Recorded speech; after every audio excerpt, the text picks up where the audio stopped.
Valyria was not the first to conquer the world. In the dawn of days, the city of Geese opened its gates and poured forth its legions across the continent of Essos. With their lockstep discipline and absolute obedience, they ground entire nations beneath their boots and planted the harpy in every corner of the known world. What they didn't destroy, they chained. Slavery is as old as man, but until the Giscari, it was never an art.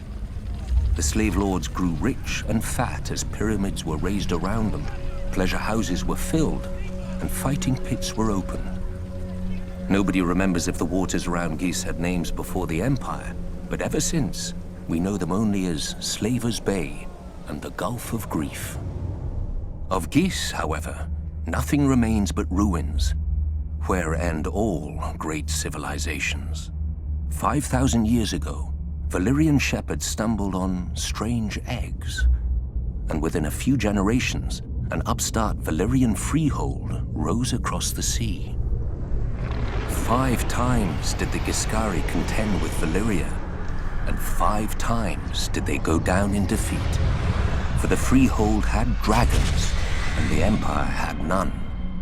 The best of their legions burned, the others broke. The brick walls of Geese were pulled down, the streets and buildings turned to ash, and the very fields sown with salt, sulfur, and skulls. Yet the Empire was not wholly destroyed. Astapor, Yunkai, and Meereen, once lowly colonies along Slaver's Bay, survived, and even thrived.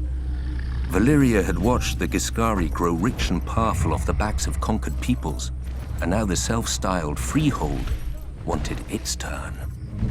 While the Dragon Lords brought the world to heel, the slave markets of their former enemy never lacked for flesh. Lamenting the lost empire, the descendants of old Geese grew rich and fat. The doom fell on Valyria, and the Dothraki rose to pillage most of the continent at will. But gold-laden Astapor, Yunkai, and Meereen continue as they have for thousands of years, untouched. For even the Horse Lords understand what the Giscari taught Valyria so long ago. What good are slaves without slavers?